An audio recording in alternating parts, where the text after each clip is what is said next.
Ada nggak Pak Bapak tercium tanda kutip di pengamatan Bapak itu, ini jangan-jangan ada apa istilahnya, karena kemarin kan sempat isu rame Prabowo mulai bersih-bersih geng Solo. Nah ini jadi momen ketika ada yang kepleset, terus ini dijadiin apa istilahnya ya, mungkin jadiin skenario atau apalah bahasanya untuk menjadi rusuh dan sebagainya oleh pihak tertentu yang tidak mau dibersihkan. Ada berbau ke situ nggak Pak? Saya kira memang tidak bisa dilepaskan. Ini ada konflik elit politik menurut saya. Elit itu baik artinya rejim lama itu tentu yang tadinya dimanjakan, termasuk oligarki lama, dimanjakan rejim lama, termasuk kepolisian dianggap sebagai anak emas bagian dari pemerintahan Jokowi.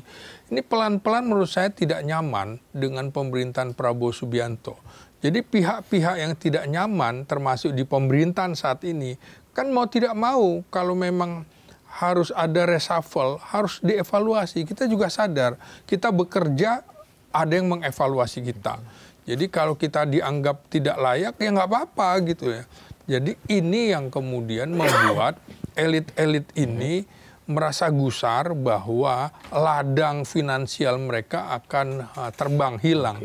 Juga termasuk tentu saja tokoh-tokoh yang sudah terindikasi bahwa dia melanggar hukum, korupsi dan lain-lain, baik yang ada di dalam negeri maupun di luar negeri, patut diduga bermain di dalam kancah ini. Sehingga mereka tidak ingin misalnya kehilangan posisinya, mereka tidak ingin kehilangan lumbung-lumbungnya. Dan juga wajar misalnya di kepolisian, Listio Sigit itu harus diganti, wajar karena dalam sejarah era reformasi inilah Kapolri yang paling lama, 4,5 tahun menjabat, sehingga posisinya yang akan diganti ini juga bisa menimbulkan berpotensi terjadi konflik di dalam lingkungan kepolisian. Tentu rebutan siapa yang ingin masuk menjadi Kapolri atau Polri 1. Ya tentu saja Listio Sigit ingin orang-orang di sekeliling dia yang dibesarkan dia yang akan menggantikan. Tapi pihak-pihak lain juga punya kepentingan yang sama, baik partai politik, pemerintah, atau pihak-pihak termasuk oligarki ingin bahwa Kapolri ada di dalam genggamannya. Karena Kapolri itu jauh lebih strategis ketimbang Panglima TNI sekalipun. Mengapa? Karena polisi memegang dua senjata, hukum dan senjata api. Nah ini yang kemudian berhadapan dengan masyarakat. Kapolri itu bisa menentukan dari mulai kepala desa, wali kota, bupati, gubernur, atau barangkali juga presiden dan anggota parlemen, karena dia punya senjata menyandera mereka dengan beberapa kasus sehingga mereka tidak bisa maju dalam kancah pilkada, pilpres dan lain-lain. Jadi sangat-sangat luar biasa kewenangannya. Belum lagi dia adalah pemegang anggaran. Nah, pemegang anggaran, sementara di TNI, Panglima TNI bukan pemegang anggaran, cuma kuasa pemegang anggaran. Pemegang anggarannya adalah Menteri Pertahanan. Nah ini polisi enggak. Jadi sendiri kayak sendiri. Jadi walaupun jenderal-jenderal bintang 4 AD, AL, AU, tapi sesungguhnya nggak pegang uang gitu. Sementara kepolisian bisa dia minta uang ke Kementerian Keuangan. Ini nggak bisa. Selama struktur kenegaraannya tidak seimbang, maka di situ juga akan terus ada konflik di bawah menurut saya. Jadi ini adalah kesempatan bagi Presiden Prabowo dalam kasus kerusuhan ini, artinya juga harus ada yang bertanggung jawab. Kapolri itu harus dicopot. Dalam beberapa kasus dulu peristiwa malapetaka 15 Januari 1974, itu jenderal-jenderal dicopot semua oleh Presiden Soeharto, diganti yang baru. Ini mau nunggu sampai kapan menurut saya? Ini harus ada yang bertanggung jawab. Karena kerusuhannya ini melanda di beberapa wilayah provinsi, dan siapa yang harus bertanggung jawab? Nggak mungkin nggak bertanggung jawab. Berarti dia tidak mampu mengendalikan dan lain-lain. Nah, iya kira-kira Kamtipmasnya, karena Tugas utama kepolisian yaitu Kamtibmas dalam rangka penegakan hukum dengan pelayanan, menjadi pelayan, pelindung, pengayom. Nah, fungsi-fungsi ini menurut saya kurang muncul di dalam struktur kepolisian. Unsur pelayanannya kurang. Mana jabatan-jabatan pelayan itu? Jadi ini harus direformasi total dalam kasus ini. Tapi Bang Slamet, Presiden kan pemegang kekuasaan tertinggi. Iya. Artinya tadi betul orang juga tahu semua bahwa Kapolri itu kekuasaannya sangat besar. Iya. Pemegang anggaran, terus hukum, pegang senjata lagi. Iya. Tapi kan Presiden punya kewenangan yang lebih besar dari Betul, itu. betul. Itu kenapa begitu sulit ya Bang? Nah, kalaupun mau melakukan reformasi lah ya. Jadi tidak hanya mengganti Kapolri, tapi reformasi di tubuh Polri gitu. iya, saya kira kita berharap betul Presiden yang dengan latar belakang Kopassus ya, Komando Pasukan Khusus berani bertindak gitu. Betul. Ini bukan Kopaja ya yang mondar-mandir gitu ngangkutin orang, enggak. Jadi jiwa Kopassusnya kita tunggu untuk berani mengambil risiko, termasuk risiko apa? Mencopot orang-orang yang dianggap tidak kredibel menurut saya.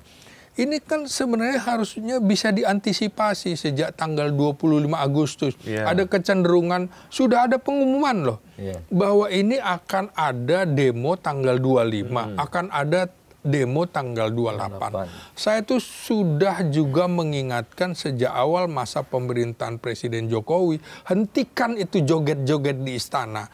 Itu marwahnya hilang. Kalau mau joget-joget silahkan bikin panggung rakyat di Monas begitu. Akhirnya kan terbawa ini semua di DPR gitu.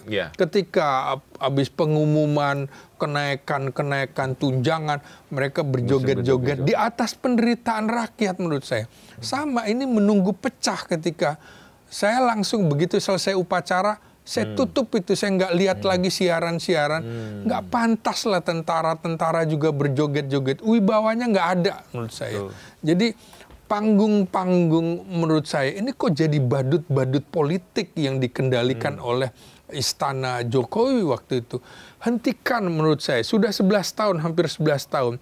Warisan-warisan peninggalan seperti itu jangan dilanjutkan. Jadi betul-betul pejabat juga jangan disandera.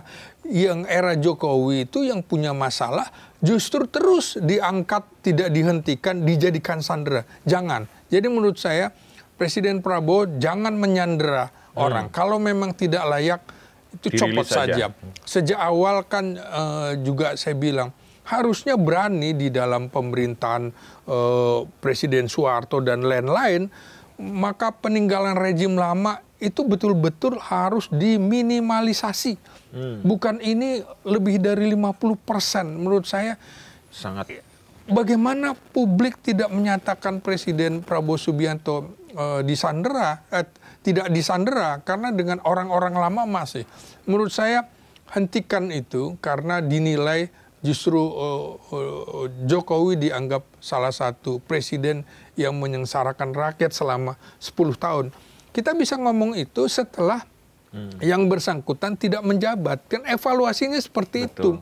Bukan yang kemarin kita kecewa juga pada saat Presiden Prabowo memberikan royal, obral bintang-bintang Mahaputra. Seharusnya kan pemberian itu setelah selesai bekerja pemerintahan. Kita kan dapat penghargaan dari tempat kerja kita. Setelah ini layak, setelah selesai baru naik gaji, naik jabatan. 10 bulan apa yang bisa dilakukan? Apa yang bisa dinilai? Sementara beberapa pihak itu sejak era Presiden Jokowi, beberapa menteri itu kan memang tersandera kasus. Hanya dilindungi. Kok calon-calon koruptor diberikan penghargaan? Itu menurut saya ini yang harus diingatkan juga pada Presiden Prabowo bahwa di sekelilingnya dia adalah orang-orang asal Bapak senang gitu ya. Dan ini yang membuat Prabowo akhirnya bisa terjerumus. Tugas kita termasuk di podcast to the point aja, ya to the point aja. Jangan lagi menggunakan asal Bapak senang. Anda harus dengarkan Prabowo, kami-kami ini yang tidak punya pretensi apa-apa. Menjadi wartawan, menjadi analis, itu kita ingatkan. Kita tidak minta jabatan, kita tidak minta fasilitas. Tugas kita adalah mengingatkan seperti itu. Artinya kan ini berpacu dengan waktu ya Pak? Iya. Saya nggak tahu apakah respon masyarakat seperti apa ketika tuntutan mereka juga mereka masih menilai ya. Iya. Terutama kalau kita lihat di media sosial gitu ya. Anak-anak muda itu juga begitu kritisnya gitu. Iya. Nah ini kira-kira dimulai dari mana dulu nih Pak? Apa yang harus dilakukan oleh Pak Prabowo untuk mengembalikan kepercayaan publik dulu? Apakah dari sisi hukum atau dari sisi ekonomi yang tadi juga disebut masalah ekonomi juga banyak betul. tadi ya. Apakah memang bisa dilakukan secara serentak gitu? Perubahannya momentum di 20 Oktober? Iya. Atau lebih cepat dari itu gitu?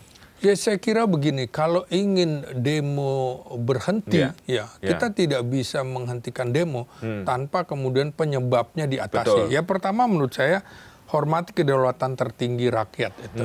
Ya contohnya misalnya hak reshuffle terhadap anggota DPR, rakyat juga perlu mendapatkan kesempatan untuk memberikan saran, karena itu kan wakil rakyat, bukan PAW dan segala macam hak partai politik. Nah, itu satu. Kemudian hormati konstitusi rakyat. Ya, seperti rakyat berhak menuntut pemerintah, menuntut parlemen apabila mereka dianggap kinerjanya tidak sesuai. Itu kan hak konstitusi. Jadi demo itu kan konstitusi. Nah, kemudian juga hormati imunitas konstitusional rakyat. Jadi jangan ketika rakyat mengkritik, harusnya kan harus bisa dibedakan kemarin. Aksi massa dengan aksi perusuh itu beda. Nah, kita harus bisa kemudian menyelami itu. Kegagalan polisi dalam menangani aksi unjuk rasa berbuntut itu tidak profesional, akhirnya ada driver ojol terlindas walaupun tidak sengaja. Tapi itu harus bentuk pertanggungjawaban, tidak profesional. Selama ini beberapa kasus seperti kasus di Bawaslu, Kanjuruhan, seratusan, tidak ada yang bertanggung jawab. Justru Kapoldanya naik pangkat segala macam. Kemudian Kapolrinya juga masih menjabat. Menurut saya apa yang dilakukan oleh Presiden Jokowi menurut saya tidak layak. Seharusnya ini udah dicopot lama kasus Listio Sigit Prabowo ini. Nggak bisa. Jadi kita itu ini jabatan betul-betul amanat. Bisa 1 hari, 2 hari, 3 hari kalau kemudian tidak mampu. Kenapa ini harus diperpanjang? Kemudian juga yaitu tadi hak recall itu kalau bisa rakyat juga dihidupkan lagi, rakyat dilibatkan. Seperti kita juga bisa nilai, oh itu nggak layak, itu nggak layak. Jadi sistem politik, sistem pemilu itu juga harus dirombak total. Ya betul, jangan misalnya tahapan. Kita sebelum jadi Pemda tentu pernah jadi redaktur pelaksana, redaktur, reporter, dan bawa dari tahapan itu. Nah ini anggota DPR juga harus perhatikan, kalau bisa dia menjadi anggota DPRD dulu gitu kan, ya ada kabupaten, kota, naik provinsi, naik. Jadi jenjangnya ada, jangan tiba-tiba modal cuap-cuap, lucu-lucuan menjadi anggota DPR, begitu ada kasus ini, bagaimana uya-kuya juga menganggap ini sebagai lelucon, seperti itu. Nah artis-artis yang kemudian menjadi pejabat publik, itu kan juga harusnya juga artinya diperhatikan, jangan hanya melihat kemampuan dia menggait massa. Kalau kita aja sekarang bagaimana pekerjaan ada status-status tingkat syarat pendidikan, saya menyarankan untuk anggota DPR juga itu syaratnya S2 menurut saya, bukan lagi S1. Begitu juga presiden. TOEFL-nya harus bagus karena dia mewakili negara, jangan kemudian nanti dia di forum-forum internasional dia tidak mampu. Untuk berbahasa Inggris saja tidak mampu. Loh, kita jadi wartawan juga seleksinya luar biasa, ada tes TOEFL dan segala macam, tes kesehatan. Nah ini yang menurut saya seleksi untuk menjadi pejabat publik harusnya keras gitu, bukan asal-asalan kemudian bisa meraih suara sebanyak-banyaknya. Kemudian tentu saja di dalam kasus ini kita tidak sepakat ada penjarahan, ada pembakaran, itu memang harus ditindak tegas itu. Tapi apinya itu juga harus dijawab oleh pemerintah, akar masalahnya, bukan dibiarkan. Kalau tidak ini akan menyebar kemana-mana. Ini Menurut saya kalau tidak dihentikan ini sampai Oktober ini akan terus berlanjut seperti yang diperkirakan. Ini akan meledak. Nah, Presiden Prabowo juga jangan kemudian merasa bahwa dia mendapatkan dukungan 80%. Kita tidak lagi harus percaya pada lembaga-lembaga survei karena nyatanya seperti ini.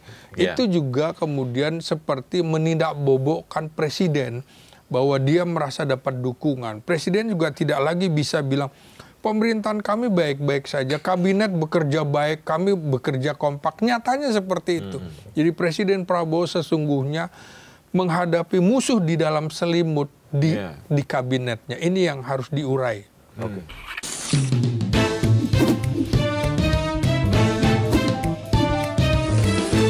To the point aja.